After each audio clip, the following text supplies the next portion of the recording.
Terry, any news on City transfers? Well, there was some we're going to speak about today, actually. We'll bring it up now that you've mentioned it, Rahman. According to a report, and I want to make sure I get the person's name right, Sam Lee, who works for The Athletic, he's a Man City correspondent. He says Man City are not expected to enter negotiations with KDB over a new contract. Makes sense. Yeah, this one's an odd one. Go on, Henry. Go on, Henry. I think it makes sense. He can't play 38 games a season anymore. They look after him and make sure he's available for the big game. And eventually that torch has got to be passed over. You have got Phil Foden, who can play that role. Maybe not as good as KDB right now, but he is in I personally believe his best position is the number 10. Gareth Southgate completely disagrees with that. But the torch is there to be handed over. You then bring in another wide player who can basically fit in where Foden played. I mean, how old is De Bruyne now? He's 32? He had a big injury. He's going on 33.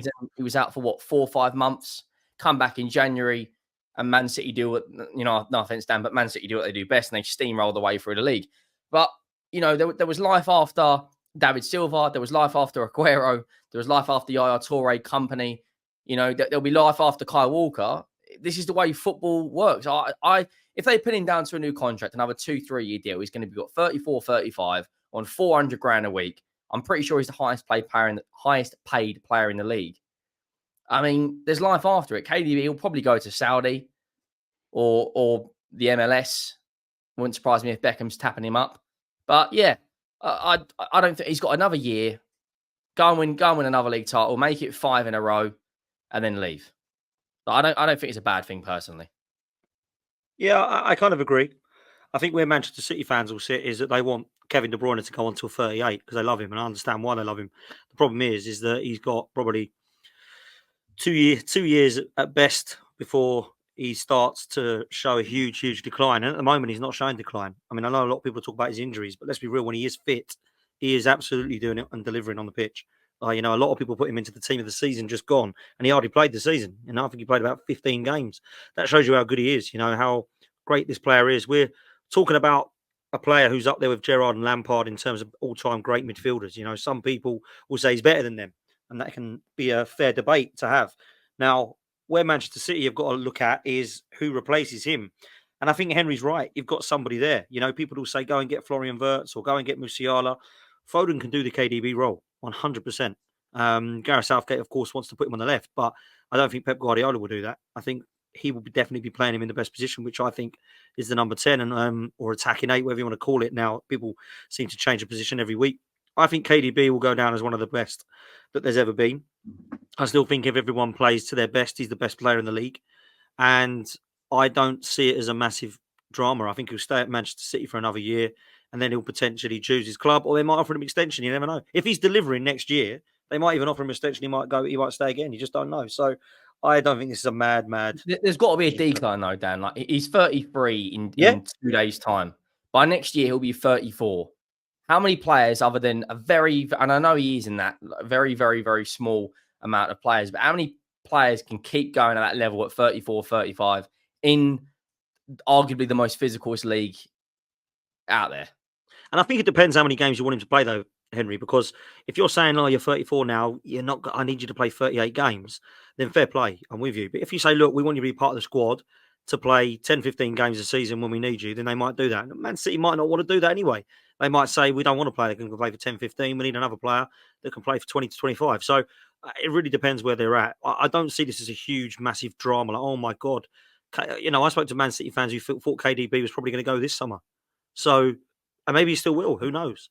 But he will go down as a great man, 100%. He's one of the best to watch. He is phenomenal. Absolutely phenomenal player. Yeah, I get it. Look, they're just going to move on from him. And I think that he's had a good game. In the second game, he was very, very good here at the Euros. But I think we saw last season there was moments where you could see his physical prowess starting to wane somewhat. And what City have to avoid is a potential steep decline, as we saw with Casemiro this season. He looked fine at the end of his first campaign with Man United. By the time the second one started, he looks minimum half a yard slower. And in the Premier League, with the speed of our game here, the tempo the matches are played at, you start losing that, and you fall away very, very quickly indeed. And the one thing for City is that, and they've done this very, very well in the last 10 or so years, is they replace their stars well. And as great as it was to see Scholes and Giggs go on to 38 and 40, at the time I used to think this as well, that yes, they were still as good as some of the young players, but had we have developed that the players that had come into the teams, the Nannies and the Darren Gibsons and the Fletchers and the like of that time, you know, Anderson that was purchased, had they have reached the levels that we hoped, those guys at 38, 39, 40 probably wouldn't have been in the team. They're in the team because we didn't find better replacements than them. And I think that you have to try and get that balance right at times, if that makes sense. And it's not to suggest it wasn't great to see those guys go on for that long. But then when they did retire at the end of the season that Fergie did, Scholes, and the year after, there was no one left to come in and replace them. You know, we'd missed out on some really good players that was of similar levels that had gone elsewhere. But sometimes you can't have two KDBs at a club, and I don't mean literally the same type of player, but someone that's going to occupy the same spaces. Another star is going to say, well, no, you've got KDB, I'm not coming. So you often have to sacrifice that player, even if they've got a year or two left at the top, for the next individual that can give you 5, 6, 7, 8 years you have to get that balance really right. You have to get that balance right, in my opinion. And I think they're correct. He's an excellent player. He's a Premier League legend. Personally, I have him ranked in the top 5 Premier League midfielders of all time, only behind Paul Scholes, in my humble opinion. When you look at all the metrics that go into that, he's a phenom. He's been absolutely magnificent, and I think he gets a little bit of unfair treatment, KDB, along with a lot of top City players of the last decade, the David Silvas, the Agueros. For some reason, they always seem to get sort of disregarded for players from more popular teams. But he's been phenomenal. But yeah, I'm not surprised to see this news. And yeah, but you know they're going to have a replacement lined up. You know they're going to have some top quality player that's going to come in and replace him. It's what City do. They've already got the replacement. I mean, Foden. Do you think it's going to be Foden? Yeah, I think it will be Foden. And I mean, they've been linked to a more of a, not a number 10, more of a deeper kind of 8 or 6 in Bruno and Paqueta from West Ham. I think that's the route they'll go down. I think for City, I don't think this experiment with Nunes has really worked. I think he will be sold in the next year and a half. And I think they'll bring someone else in or bring in a wide player. I mean, someone in the chat's but Grealish. I think Grealish will leave City in the next year as well. I think he hasn't really, yeah, he's won a treble, but in terms of his individual performances, I don't think he's. I mean, I know LB will disagree, but I don't think he's lived up to the 100 million price tag. You look at Declan Rice, no one mentions that price tag now. Not a single player mentions it, and I'm not just saying it because Dan's on the channel, but that the back end of last season, playing in that kind of advanced 8 role, it was absolutely he was mustard for me, Declan Rice, at the end of that season. So yeah, I think Grealish will go as well. Like, let's be real, £100 million. People will go, well, he won a treble. Who cares? He contributed. But that's not the question. The question wasn't, has he contributed to a treble? The question was, has he lived up to his price tag? And I don't think he has. I don't think you could look at that and go, well, that was worth every single penny. And people might laugh and go, well, why is it worth Rice 100 million? He ain't won anything. But there is no doubt we can have that conversation if we don't win anything in the next few years. But Jack Grealish had 3 seasons at Manchester City now. Yes, he's won everything. We don't look at him and go, cool, imagine where Man City would be without Jack Grealish. £100 million. That was well worth every penny. And I think he's a good player. I'm not actually slating him here. I actually think he's a very good player. I think he's a talented boy. He hasn't even got 15 Premier League goals. That's why I call him, I mean, it's a little bit of a joke and it's an exaggeration on purpose, but it's why I call him Luke Chadwick. Because Luke Chadwick has got Premier League titles. And I think he's in the treble winning season. I think there was a 3 or 4 month period where Jack Grealish was really good. But I would say for the 3 seasons that he's been there, individually, he hasn't performed well enough and consistently enough for £100 million signing.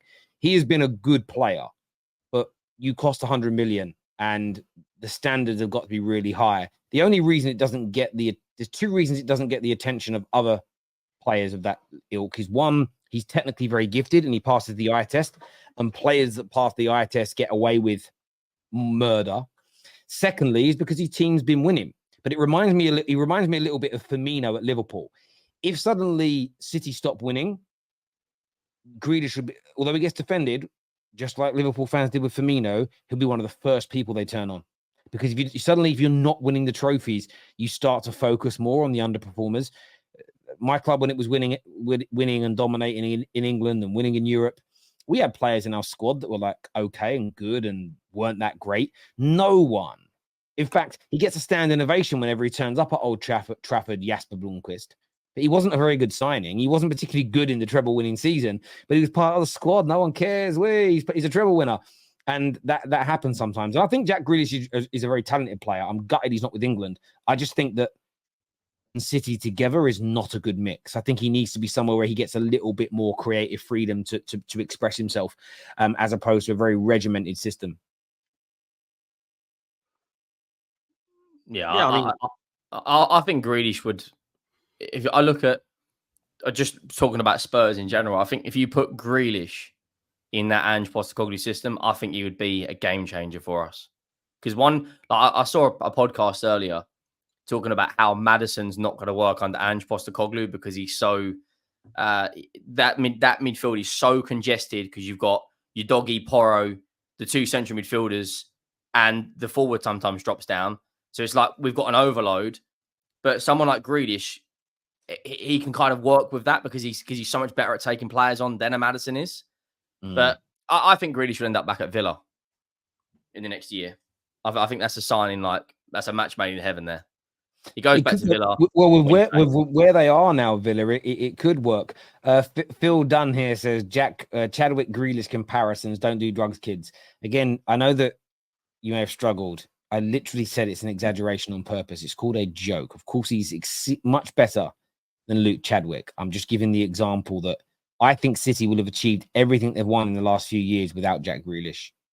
I think if you take Haaland away, I think if you take KDB away, I think if you take Rodri away, not all of them, even just one of those players from the last 3 seasons, I don't believe they'd have won the last 3 league titles whilst winning a treble at the same time.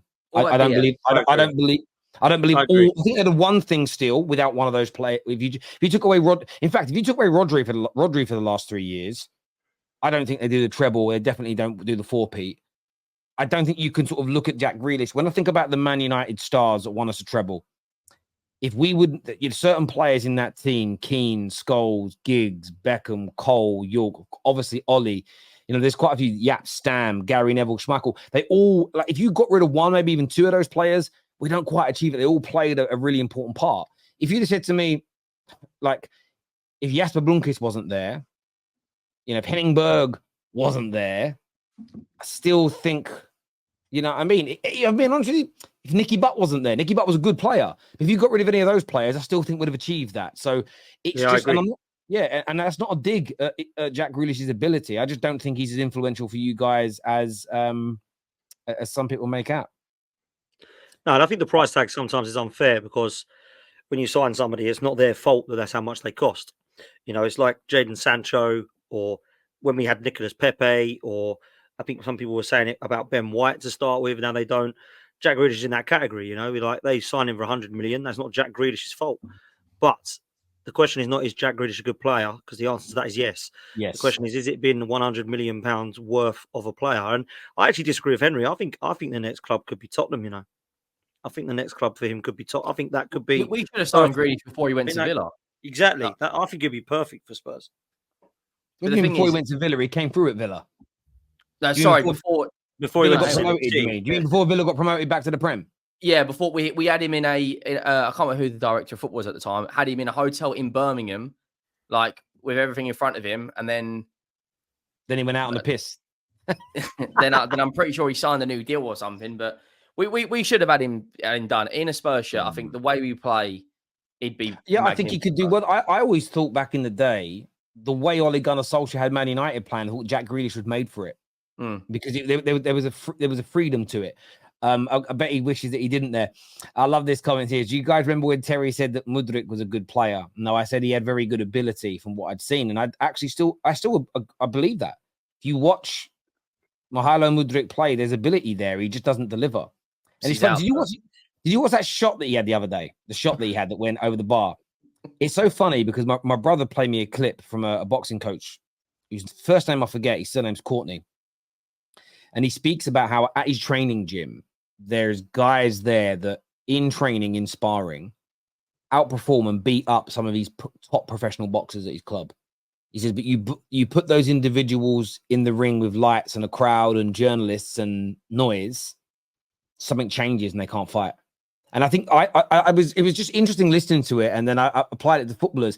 I think someone like Mahalo Mudryk, I guarantee if you watch Mudryk in training, you'll think, Jesus Christ, what a player. Or when he's playing in an environment where there's less pressure, I think he thrives. I think he's come to the Premier League and I think that pressure has cooked him. I really, really do. But there was definitely ability there. Then you got to go back and watch some of his performances. Terry, do you quantify a player's contribution to a super successful team? Do I quantify? I mean, of course you quantify it. You know, the impact that Andy Cole and Dwight York had in 1999 is undeniable. Beckham's performances are undeniable. If you look at City in the last 3 years, I quantify a good percentage of their performances to KDB, Haaland, Rodri, Edison in goal, John Stones. These individuals have been key, integral figures. Ilkay Gundogan. Of course you quantify it. Of course you do. Pep valued Grealish's control. There's a reason he starts when fit for Pep. None of City's wingers can do what he does on that level. 100 million, though. Didn't start the FA Cup final, though, did he? I do agree, though. That Did he start the FA Cup final or not? I can't remember. I don't think he did. I know Doku came on. See, if you look at like the actual natural wide players they've got, Jeremy Doku's got all the pace in the world. But when it comes to his output, it's not at the level for me. Jack Grealish is a lot more of a technical player, but his output's not at the level. He's got 1 Champions League goal in 3 years. But the one thing that Grealish can offer that Doku can't is he wins so many fouls and free kicks around the edge of the box that convert to a Diaz or a Rodri getting on the end of it. That sort of impact is impeccable. But again, is that worth £100 million? Probably not.